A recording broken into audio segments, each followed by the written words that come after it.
Back in either mid or late July of this year 2025, Apple TV announced that in November there was going to be a brand new series of Prehistoric Planet, but this time it was going to be set during the Pleistocene epoch, 30,000 years ago, instead of the late Cretaceous period 66 million years ago, and the new series was going to be called Prehistoric Planet Ice Age. However, it was originally labelled as a spin-off, but shortly after we got that incredible trailer, it was listed as Season 3. I gave my thoughts and opinions on the first images that were revealed at the time. If you wish to check the video out, the link is in the description below. But that video was unscripted, as it only came to my attention out of the blue. But this video, however, is scripted. I won't go into too much detail on each episode, because other YouTubers do a much better job at it than I do. I'm more of a figure reviewer, so I'll mainly focus on the animals as they are what we've all come to see. But before we begin, I would briefly like to talk about the new narrator, Tom Hiddleston, who's taken over from the legendary Sir David Attenborough, and I think he did a great job. The way he describes everything that's going on, it does sound like he's trying to replicate Attenborough, which is just spot on, I reckon. I haven't seen him in that many projects, but I do know him from Kong Skull Island and that little cameo in Muppets Most Wanted, which is my all-time favourite Muppet movie, by the way. If you haven't seen the series yet, then do not watch this video as it contains spoilers, so I reckon that you go watch it first. But to those who have seen it, let's now begin.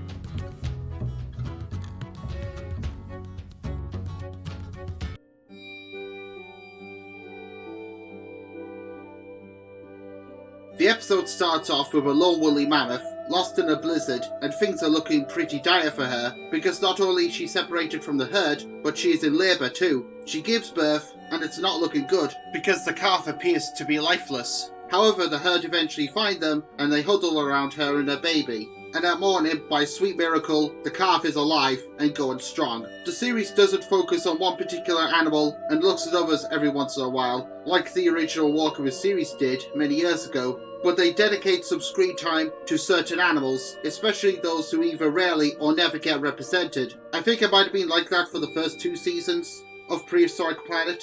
I don't know because I haven't come around to watching those yet, confessingly, but I'm going to catch up on them at some point in the future. After the intro, we come to some caves, as here we are introduced to some cave hyenas and cave bears, and I gotta say that I really do like the cave segment. The camera is on night mode so we can see what the underworld is like, being all dark to the point where you can't see a thing, hence the night vision. However, the mother cave bear and her cubs weren't sleeping peacefully for long, because soon they are invaded by a pair of cave lions, Panthus balea, to which as they enter the bear's lair, this awakens the cubs, who, unlike that baby Pachyrhinosaurus in the new Walker with Dinosaurs, who heard noises coming from the bushes, then stupidly wandered off, well, that doesn't happen here. Instead, the cubs alert their mother like what real animals do. She attempts to fight off the lions until another cave bear, possibly a male, arrives onto the scene and deals with the intruders. Only one of the lions gets away, and the other is not so lucky, becoming a meal for the hyenas. After the ordeal, the mother bear shields her offspring after learning her lesson. This probably was all new to her.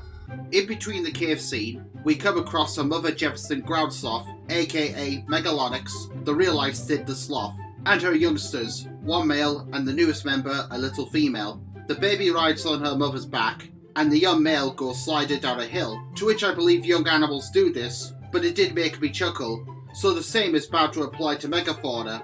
And after that they feed on some trees. The baby Megalonyx attempts to climb, but unsuccessfully. However, Big Brother helps out little sister, and it's just lovely. Seeing the 2 young ground sloths together did actually remind me of my nephew and niece, who I won't name drop for identity reasons. I do, however, have one gripe with this scene, and that would be the fact that the narration doesn't name drop them as Megalonyx. It's just Giant Sloth, or Ground Sloth, or in the case of the baby, Slothling, and this will be a common thing throughout the rest of the series. The next animals that we spent some time with, after the little cameos from a vole and an owl, is a herd of Coelodonta, aka woolly rhinos. And before, whenever we get a series set in the Pleistocene epoch, the woolly mammoth is often more dominant and is the main central character, while Coelodonta takes a backseat. So it's fantastic that my third favourite Ice Age animal finally gets a chance to spotlight. And something else that also makes a nice change is that Prehistoric Planet portrays the woolly rhinos as social, raising their calves, or looking out for their elders who are getting on in years, rather than short-tempered brutes, constantly chasing young mammoths or charging at Neanderthals. But I still love that scene from Walk with Beasts episode 6, Mammoth Journey. To me that moment is the highlight. And that scene of the young coelodonta with his grandmother did bring a smile to my face. What I also like with these models, because instead of being copied and pasted, they're shaped differently depending on how the rhinos use them, like you see on their modern day relatives.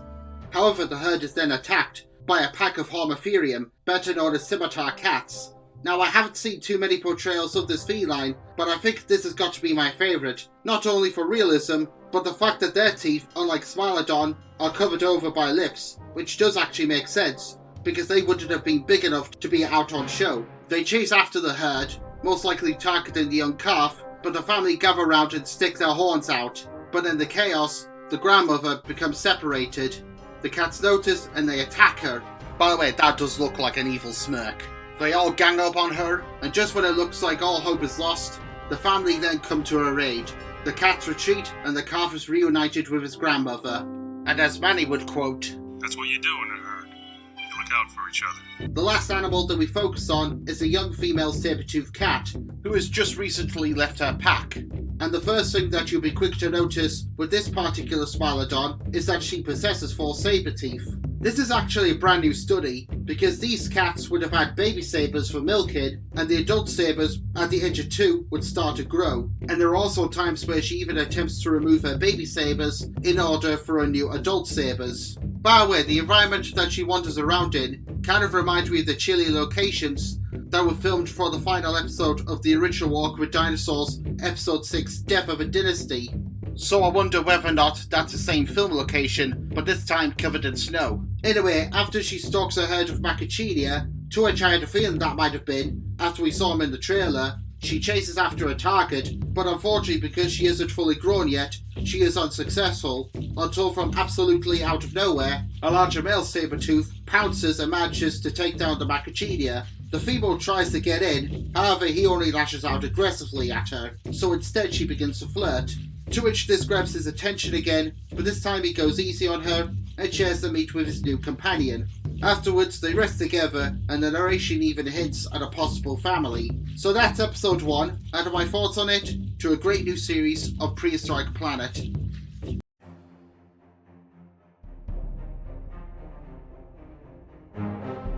Episode 2, New Lands, is I believe dedicated to the Great American Interchange. This was a time when species, both megafauna and modern-day animals, migrated from North America to South America, and vice versa. The episode starts off with a resting Arctotherium, or Arctudus, if I've said that correctly. However, either way, it's more commonly known as the giant short-faced bear, and the narrator explains that he may look cuddly, but he's actually the ultimate killer machine. You know what they say, looks can be deceiving. As soon as he gets up, he senses meat in the air, and discovers a pack of wild dogs feasting on a dead Macachinea, and at this, the bear makes his move. He battles the dogs, to which I have no idea what species they're meant to be, so if anybody knows them, please inform me.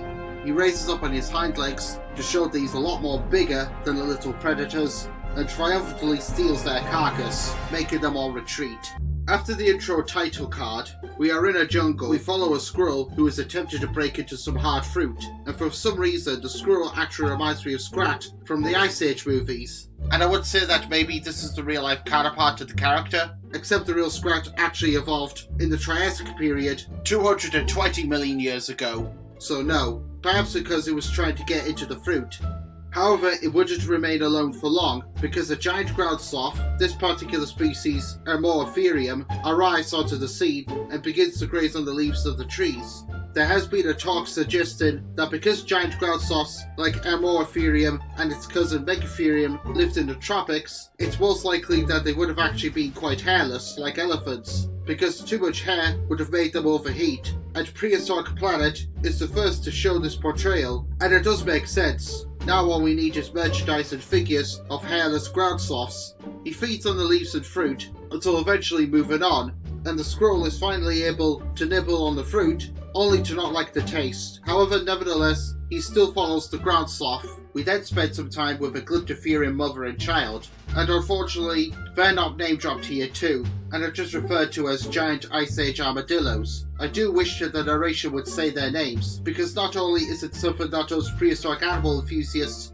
want to hear, but it's helpful to those who are new at prehistory and only adds to the education value, but I digress. They head over to a river. However, on the way at one point, the mother Glyptotherium briefly gets stuck between some boulders. However, the baby is just fine. But when they arrive, there is a herd of Columbian mammoths blocking their path. And out of all depictions of the hairless Goliath that I've seen in media, this is by far my favourite. Before, it was always Wild New World and Primeval's interpretations. However, Prehistoric Planet has just knocked it out of the park.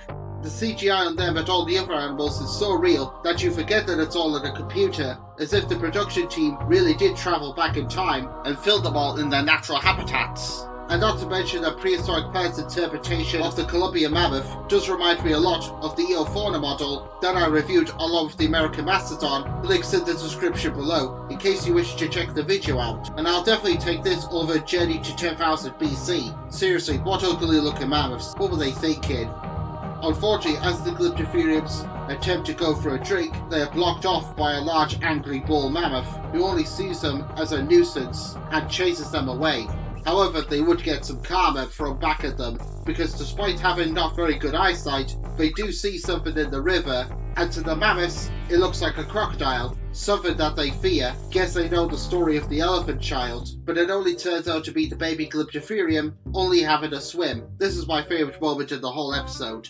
The Columbian mammoths were the only Protocidium to appear in the episode, because the focus then switches onto some islands, where we encounter a dwarf stegodon and her calf. Now, when the series was announced, it was revealed that there were going to be some dwarf elephants, and when we saw them in the trailer, they were mistaken to be juveniles, well, at least on first sight, and I thought that they were too. Just goes to show how tiny these animals were. The subplot is that the young baby dwarf stegodon wanders off from her mother after innocently chasing a butterfly, but that turns out to be a mistake, because if you don't know your way around the jungle, then it's very easy to get lost. However, things only get worse, because she is soon hunted down by giant storks, and they eat pygmy elephants. But luckily, when it's looking like all hope is lost, the mother dwarf stegodon runs in and rescues the baby. And even though they never caught her, however, still, this is a world where birds eat elephants. The last segment of the episode is dedicated to two terrorbird brothers and Smilodon populator, and these particular terrorbirds are called Silopterus, which was actually a smaller species and a completely new one to me because I never heard of it. Of course, I already know of Phorusrhacus, Titanus and Kelechen, but these were new. However, because these were only midgets, they could only rely on other carnivores to do all the dirty work for them. And after the Smilodon takes down the Lord Macachinia, the brothers attempt to steal the meat. One acts as the decoy to distract the saber-tooth, while the other takes the meat and vice versa, until the king is fooled by two birds. This act can also be seen in modern-day big cats and birds of prey.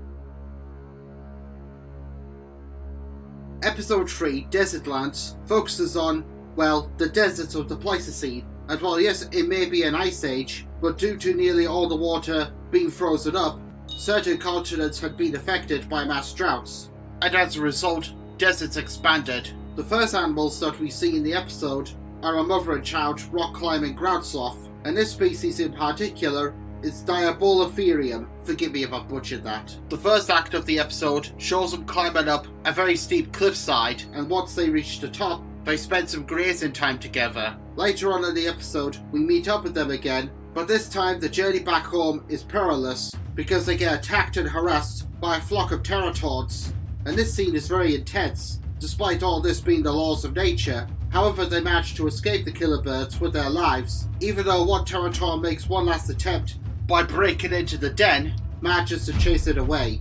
This episode mostly takes place down under, as it mainly spends some time with the megafauna of Australia, giants that rarely get a chance to spotlight.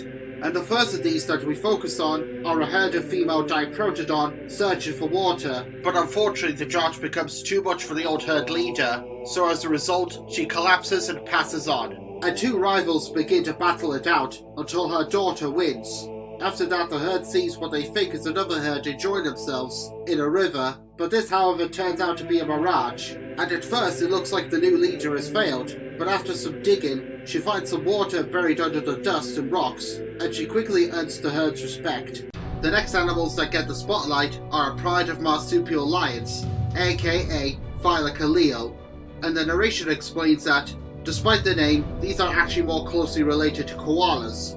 The adults head down to the valley, as they are after their favourite prey item, which are a herd of Procopodon, also known as giant short-faced kangaroos. They chase the herd, however it doesn't end well, as the giant kangaroos manage to escape, but the mother Thylacoleo doesn't give up that easily, because like all other predators, determination is on her side. Later on, the Procopodon herd take shelter under some trees. However, little do they know that hiding in the branches above their heads is the mother marsupial lion, or in this case marsupial lioness, who leaps down and manages to successfully capture one of the younger short-faced kangaroos. After that, she pulls it all the way back to the tops of the cliffs, to which the Thylacoleo family enjoy their meal of satisfactory later that night. Despite most of the episode taking place in Australia, there is actually one point where we briefly head over to New Zealand and spend some time focusing on the giant moa. Now, out of all portrayals and interpretations of dino-owners that I've seen over the years, I think Prehistoric Planets may be my favourite, even though I do have a soft spot for the Monsters We Met depiction. What I also love with Planet's moa are the sounds that are low hums and the odd clicks, which are the noises that the real animal would have made in life, and I'll definitely take those over the What Killed the Megabeast version, because the moas in that documentary, even though I do love it, possess vulture squawks. Seriously, what on earth were they thinking? Anyway, the plot for the giant moa is that he is looking for a mate, and when he encounters a female who is twice his size and towers over him, he has to try and make himself as small as possible. Otherwise, she could give him one powerful kick that will end his life. But luckily, she takes a shine to him for his sake, and later on she lays an egg and leaves as our hero moa now takes charge and becomes a parent. We then cut back to Australia and feature some prehistoric kangaroos that may look harmless, but they're actually carnivores, as one of the youngsters makes a snack out of a scorpion. However, afterwards they go hunting for some juvenile megalania,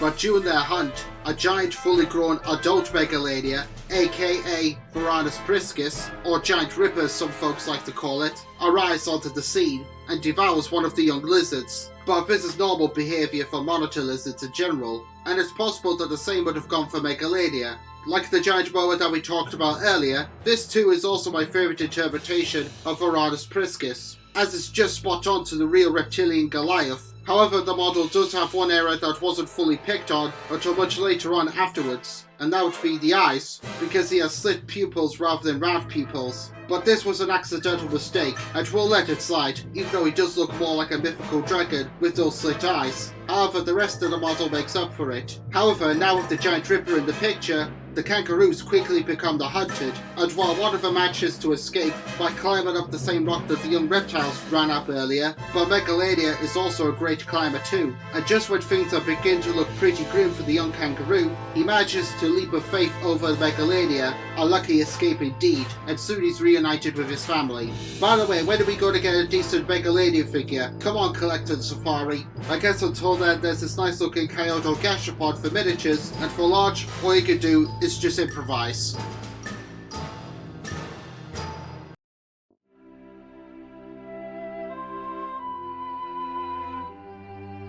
We open episode 4 Grasslands with an Elasmotherium who's being pestered by ticks, and some ravens aren't helping the situation either, as they're only stealing her fur.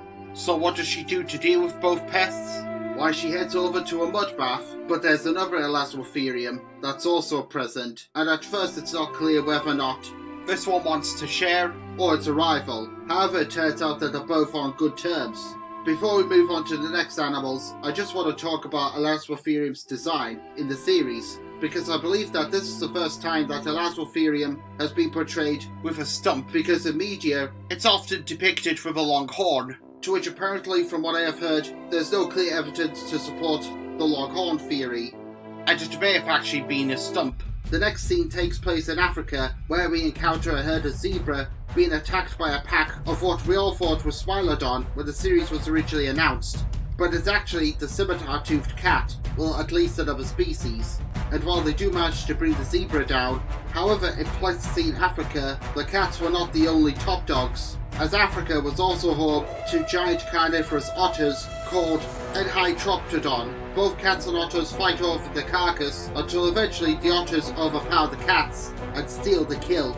Many animals adapted to the appearance of grasslands, but there were some who were not so lucky to evolve, and in the eyes of many, myself included, the star of Prehistoric Planet Episode 4 was without a doubt Gigantopithecus. And out of all the animals in the episode, we spent the most time with him. Despite this interpretation looking to be a hybrid between an orangutan with the colour scheme of a gorilla, this portrayal of Gigantopithecus does actually remind me of King Kong. This individual mainly sticks to his routine, that being eating fruit and the occasional ants, and wandering the disappearing habitat. And while we mostly see him on all fours, quadrupedal, but there is one point where he does walk upright, bipedally, mainly to gather fruit. However, one thing that Gigantopithecus lacks is companionship, as now and then he does call out, to which there is no answer, and at one point he hears rustling coming from the bushes, and it looks like somebody might have actually heard him, but it only turns out to be monkeys who are thriving well. The narration even hints that Gigantopithecus may be the last of his kind. Media often like to portray Gigantopithecus as a strong beast, but Prehistoric Planets is just sad. And admittedly, this scene did make me feel rather emotional for a CGI animal. Next we shift back to another species of giant Ice Age armadillo. The Colossus this time is Deinonychus, and he too, like Gigantopithecus, is seeking a companion. However, he is able to find a female, but unfortunately for him, another male is interested in her, and so the two rivals duel it out until the young challenger defeats the old male. This pleases the female, and she accepts her new champion. Woolly mammoths may have been the first megafauna that we were introduced to when the series started, but it's episode 4 where they get a proper focus. The grasslands where they're currently at is dry, and due to the drought, the mother mammoth is very dehydrated and unable to provide milk, much to her calf's dismay. However, the matriarch senses that rain is on the horizon, but they are instead struck by a massive sandstorm. The adult mammoths quickly roll up their trunks to prevent the sand suffocating them, but the calf unfortunately has no idea on how to do so, and because of this, it gets knocked out. When the rains do arrive, they thankfully revive the calf, and is soon reunited with the rest of his family, who are quickly joined by other woolly mammoth herds.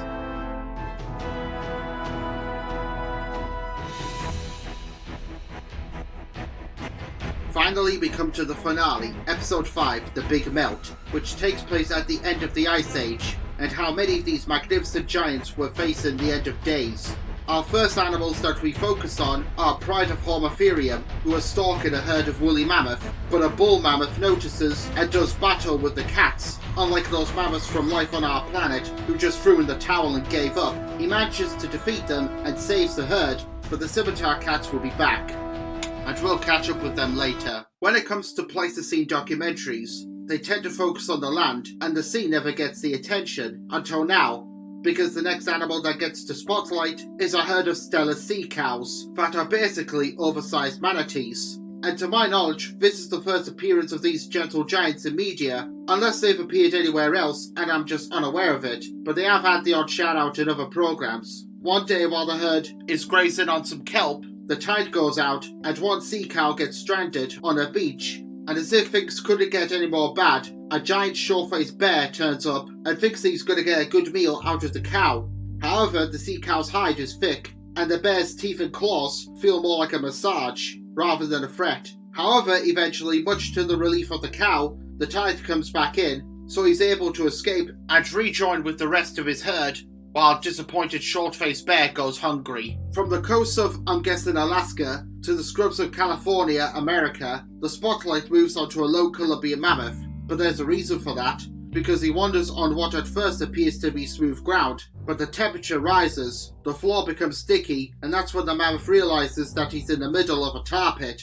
Unfortunately, the mammoth passes out and dies, but his corpse doesn't go unnoticed by a mother Smilodon fatalis and her cubs. The pit hardens up, and the family go to feast on the deceased beast. I'm a poet and I don't know it. Anyway, the temperature begins to rise again, resulting in the mother Sabretooth getting her paw stuck in the black tar. However, things only go from bad to worse, because a pack of direwolves make an entrance, and they want the dead mammoth too. The mother tries to fight the wolves, but there's too many of them. The pit only gets even more sticky, and one of the wolves attacks her cubs. At this, the mother Smilodon goes completely irate, frees herself, and rescues her cubs, to which they then run off, leaving the direwolf pack, who are now stuck in the tar, to a sticky fate. And yes, as you can tell, this all takes place at the La Brea tar pits, to which I had a feeling it would get a shout out, and for the Under the Ice segment, I even hoped that we would get a glimpse of the Columbian mammoth statues in the pit, and I was gratefully pleased when they did. From California to Europe, the next giant to receive the focus was Megaloceros, the giant Irish elk, and I was so happy when Tom Hiddleston name-dropped him.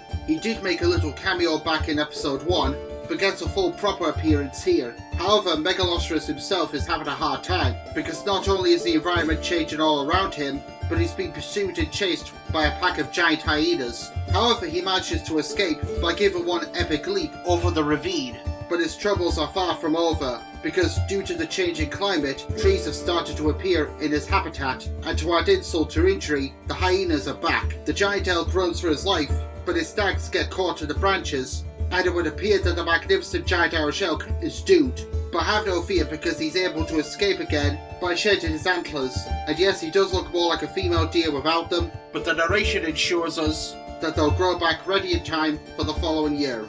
In Madagascar, the attention turns to another giant that doesn't get much acknowledgement, which is of course the elephant bird. And on first sight, it kinda looks like the giant Moe's story arc. However, this time he is raising his chick, who's late at hatching, but eventually she does hatch out. However, on the way to join the rest of the herd, they get stalked by another obscure animal, this time a giant fossa, which looks like a panther. It has its eyes on the newly hatched chick and attempts to strike, but the father elephant bird sees it and deals with the troublesome fossa. After that incident, both father and child reunite with the rest of the flock. At this point in Earth's history, the age of dinosaurs may have been a distant memory, but on certain islands like Madagascar, it lived on through the elephant bird until the arrival of man in the 1700s. We cut back to the Homotherian pride, who are still stalking the woolly mammoth, and notice that the bull is wounded from the previous encounter. They tackle the great woolly titan, however they work as a team, and this time bring the giant down to his knees. The Ice Age world was changing, however little did both scimitar-toothed cats and woolly mammoths know that looking down on them from the mountain tops were a group of humans.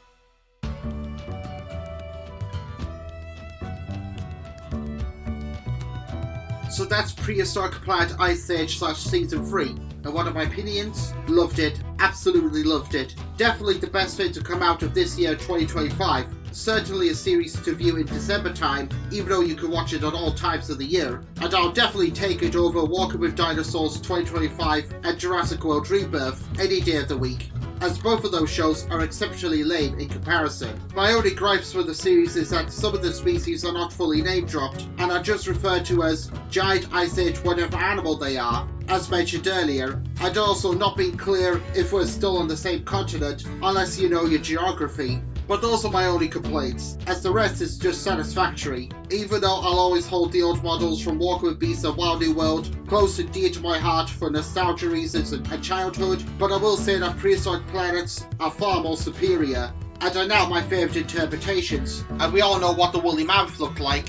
So that's going to be one of the most easiest of extinct animals to reconstruct, until we claw one. I could be wrong on this, but I think there's going to be a Season 4 that will also be set in the Pleistocene epoch, because with that brief introduction of the humans at the end, I believe that the series ended on a cliffhanger. I don't know, I could be wrong, as I just said, but regardless, I would still like the series to go on, and have future seasons be set and focused in other prehistoric time zones, such as the Jurassic period, the Triassic, Early Cretaceous, Permian, Pliocene, Carboniferous, and Eocene epoch, etc. and so on.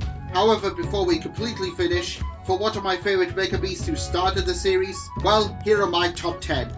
Number 10, Glyptotherium. Number 9, Ground Sloths. Number 8, Megaloceros. Number 7, Thylacoleo. Number 6, Megalania. Number 5, Didicurus. Number 4, Gigantopithecus. Number 3, Woolly Rhino. Number 2, Saber-toothed cats, populated Fatalis. And number 1, Mammoths, Columbian and Woolly. As for my favourite episodes, well, to be honest, I don't have one, because they're all fantastically great. What did you think of Prehistoric Planet Ice Age? Did you enjoy it on the same level as seasons 1 and 2? Or are the first 2 series far more superior in your eyes? Let's have a discussion in the comments below. This is Dragonzilla1991 signing out. Take care, thank you all very much for watching, and I wish you all a very Merry Christmas and a Happy New Year. See you next time, bye for now.